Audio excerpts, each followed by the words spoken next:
ये कहानी है जग्गी पकौड़े वाले की। जग्गी की पत्नी सीमा और जग्गी दोनों मिलकर पकौड़े बेचा करते हैं। जग्गी के पकौड़े लोगों के बीच काफी प्रसिद्ध हैं। जो एक बार उसकी दुकान में आता है वो बार बार आना चाहता है। पकौड़े खा लो, पकौड़े, गर्मा गर्म पकौड़े, प्याज के पकौड़े, आलू के पकौड़े, मिर्ची के पकौड़े। एक बार खाओगे बार बार आओगे। राजू और उसके दोस्त दिनकर को आज पकौड़े खाने का मन हुआ तो वे नुक्कड़ के पकौड़ों की सबसे फेमस दुकान यानी जग्गी पकौड़े वाले की दुकान की ओर बढ़ चले। आज सही समय पर निकले हम दोनों, नहीं तो जब तक जग्गी की दुकान पर पहुंचते थे उसकी दुकान के सारे पकौड़े खत्म हो जाते थे। आज तो जमकर पकौड़े खाऊंगा। जग्गी के मिर्च वाले पकौड़े तो इतने स्वादिष्ट होते हैं भाई कि क्या बताऊं यार। एक बार मेरी बीवी मुझसे नाराज चल रही थी, उस रोज मैं उसके लिए जग्गी के पकौड़े ले आया। अरे राजू भाई क्या बताऊं, एक वो दिन है और आज का दिन है।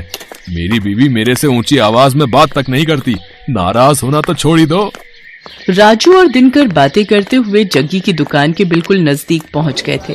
तभी उन्हें दूर से जग्गी की दुकान पर भारी भीड़ दिखाई दी। अरे दिनकर भाई, कहीं आज भी हम लोग लेट तो नहीं हो गए? देख रहे हो जग्गी की दुकान के बाहर लोगों की भीड़।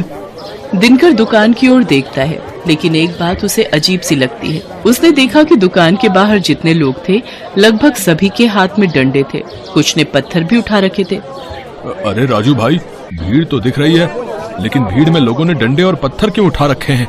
कहीं कोई गड़बड़ है क्या? उन्हें कुछ समझ आता उससे पहले लोगों के जोर जोर से चिल्लाने की आवाज आने लगी और सभी गुस्से में कह रहे थे, मारो मारो मारो इसे, छोड़ना नहीं है, मार इसको, मार। उसके बाद दिनकर और राजू ने देखा कि वहाँ खड़ी भीड़ जग्गी को दुकान से खींचकर बाहर निकाल रही है। बाहर निकल, बाहर निकल, निकल। आज हम तुम्हें तुम्हारी हरकतों की वो सजा देंगे कि तू जिंदगी भर याद रखेगा। ये कहकर भीड़ में खड़े एक आदमी ने डंडे का जोर का प्रहार जग्गी पर किया। जग्गी दर्द से कराहने लगा।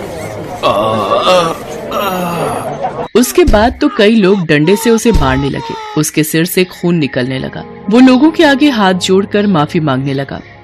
छोड़ दीजिए मुझे। तुम्हें छोड़ दूं? हैं? तुम्हारे जैसे बेशर्म पकौड़े वाले को छोड़ना मतलब तुम्हें गलत काम करने की छूट देना। ये कहकर भीड़ में से ही एक आदमी ने अपने